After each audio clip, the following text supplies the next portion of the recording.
It's time for the Northwoods Cooking Show.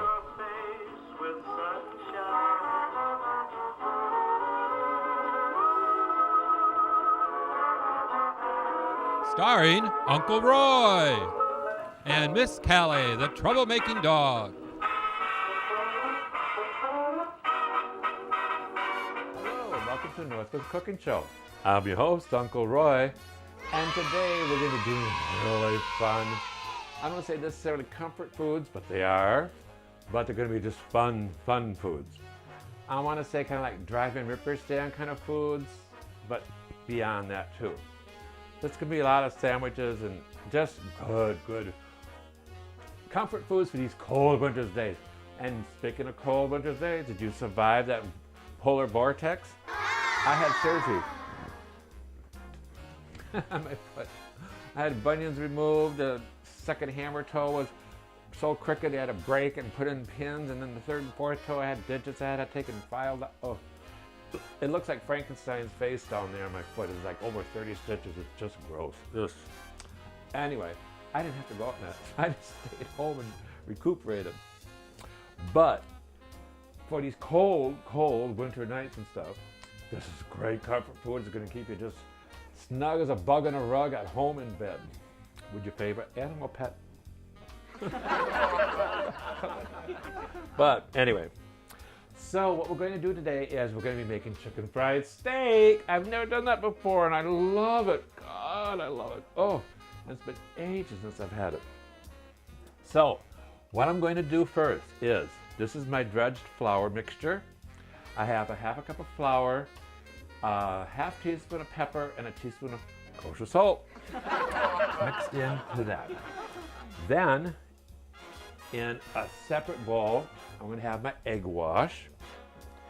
And this is just 1 egg, which is a 1/4 cup. And then you add a 1/4 cup of milk, which together makes half a cup. And this is the egg wash. And just mix that all well together and pour that in a second bowl here. And then we're going to get out my steak, which is cube steak. Now, cube steak, you can buy that at the store. I happen to go to Hacky Muller's here in Robbinsdale, and they're all over our Twin Cities. And Hacky Muller's are quite a few places. They're delicious meat. It's expensive, but it's very good quality meat. So anyway, you can just get cube steak wherever you happen to be living. And what I'm going to do is take our cube steak and we're going to take and press this into our flour, dredge it in the flour mixture. I like to press it a little bit just so that it clings more flour to the meat. I like a good batter on it. But see, it's not like a batter, you know what I'm saying? Like a German beer batter or something. It's just that I like the crispy crunchiness of the batter itself. So then we'll take and dip this into the egg wash. And then we'll go back into our flour mixture again. And just toss this gently. So you don't get flour all over the place. No crumbs for Callie to pick up. Oh. I just do this a couple of times just to make sure I get it all dredged well. And then you can just shake off any excess flour that you have. And then we'll just lay this into our basket and we're going to fry this. Now, generally speaking, it's like, how long do you let it fry? Well, how well cooked do you like your meat? I just like to fry it until the coating is a crispy golden brown. That's anywhere from 3 to 5 minutes. So we'll just let this cook gently, and then we'll be right back. Okay, so now while this is frying, we're going to take and make our gravy. Now what I'm going to have is turn up the stove here. I have a 1/4 cup of butter, which is half a stick. Melt this down. And we're going to be making a roux. Now a roux, I've said before, it's equal amounts of flour and butter, or fat, lard, depending on what you're using for your fat. But predominantly it's like I got a 1/4 cup of butter, so I got a 1/4 cup of flour. And then this is going to be made with milk rather than water. So we're not having a gravy, we're having a milk gravy. And then I'm going to put just a titch of beef base in there because I don't want a brown gravy, but I want a little beef flavor to the gravy. You could do chicken if you want to have a chicken flavored gravy on top of chicken fried steak. But I'm kind of going a little reverse. I want a beefier gravy on top of the beef steak. You know what I'm saying? Let me just check this here. It's doing fine. It's not golden. I'm waiting for golden brown. And wait for this to heat up and start melting. And then we'll be right back. Okay, so my butter's all melted. And then I'll put in a 1/4 cup of flour. Mix that up. Now this roux is it's not going to be a thick ball of butter and flour. It's going to be nice and creamy. You can see? Like a soft, like a cream of wheat almost. But still smooth. And then we're going to take and put in, I don't want to go heavy with my gravy, so I'm going to put in about a teaspoon of the base. And then we can mix that in because the heat's going to emulsify and heat up and bring out the natural flavors and oils of the base.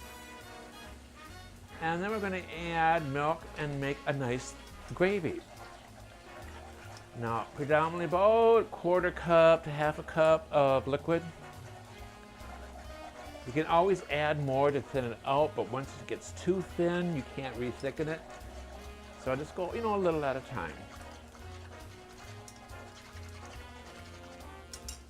And I'm listening to my fryer, and I can just hear it starting to sizzle up. So I'm just going to take and get a pan here and grab some paper towels and just put a couple towels on the bottom here so I can put my steak in there.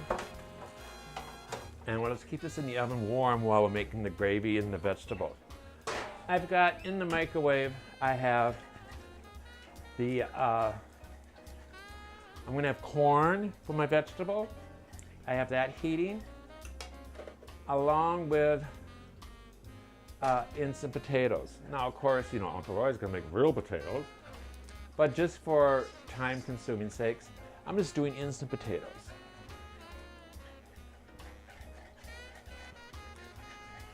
Now, this gravy is rather thick, so I'm going to add more milk. And what you wanted, it's just a basic gravy is what it is. But the thing is, using milk rather than water.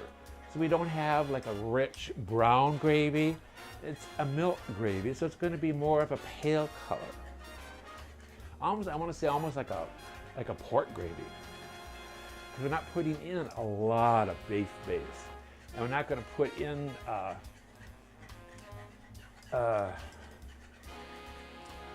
bouquet garni, the liquid dark stuff to make your gravies darker. But you want to keep it on a more lighter side.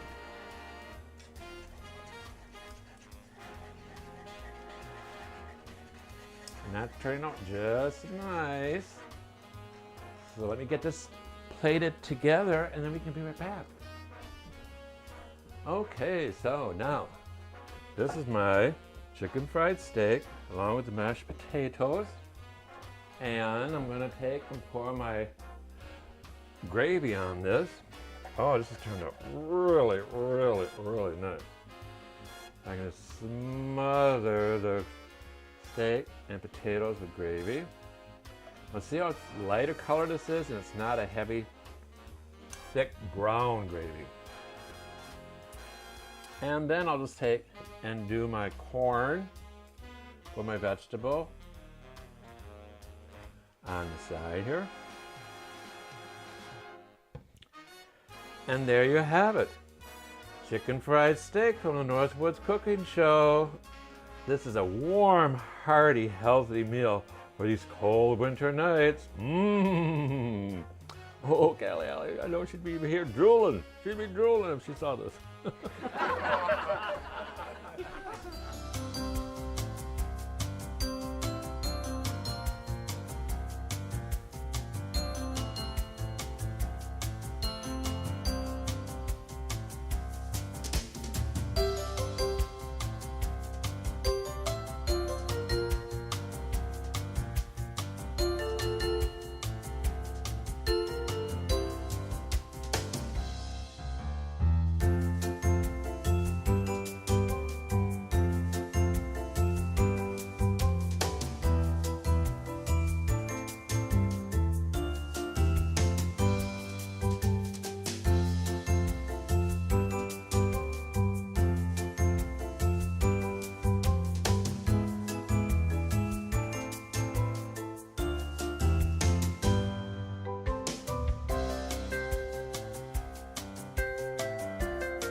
This is going to be like the drive-in breaded pork tenderloin sandwich with curly fries.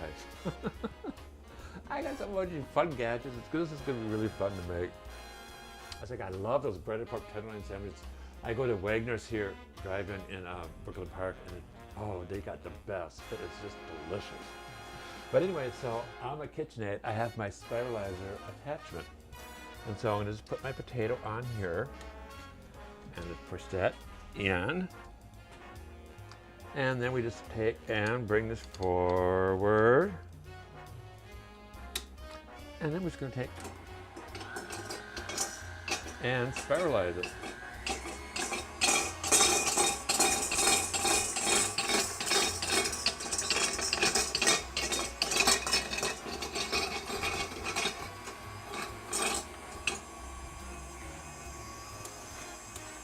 It's such a fun gadget. I just love this little machine here.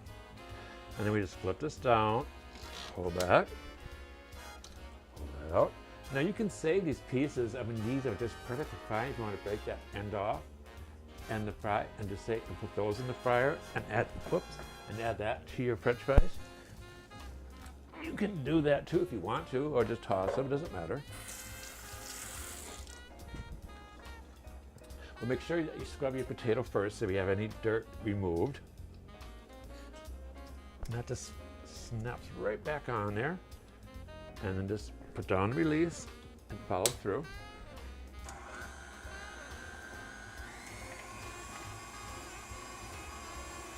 This is so fun. I just love this. It only takes a few, just a couple minutes to make tons of curly fries. Oh, curling all over, Tyler. Oh. There we go. And then just slide that back. And then we can just save these pieces for later.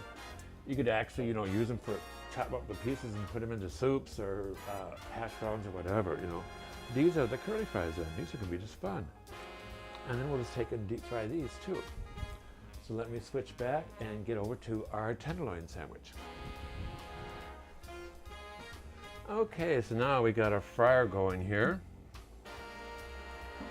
And we're taking a pork cutlet now that we got at the store. I got Happy Muller's in Robbinsdale. And that's my meat market I go to.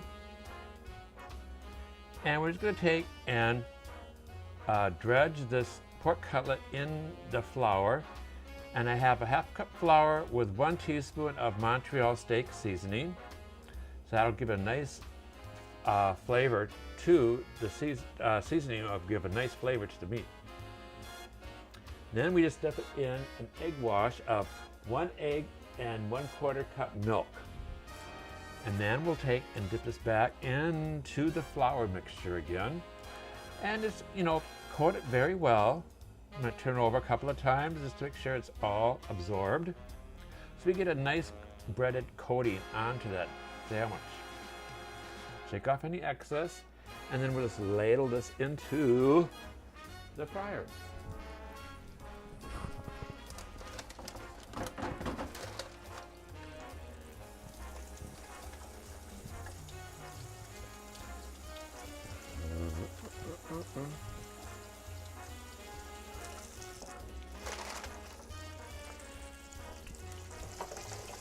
Little jiggles so it doesn't stick to the basket.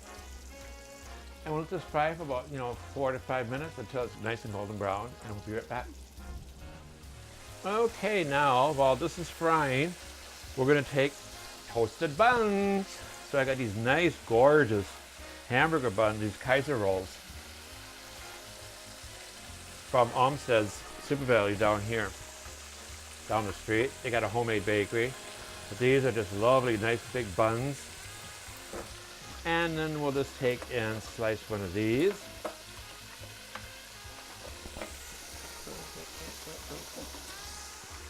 And then I'm going to take and just lightly butter these.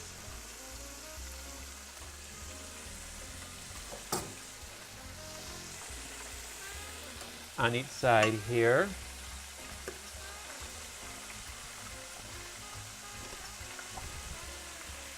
And then I'll just take and place these, butter side down, of course, in my frying pan so that we can get these nice and toasted.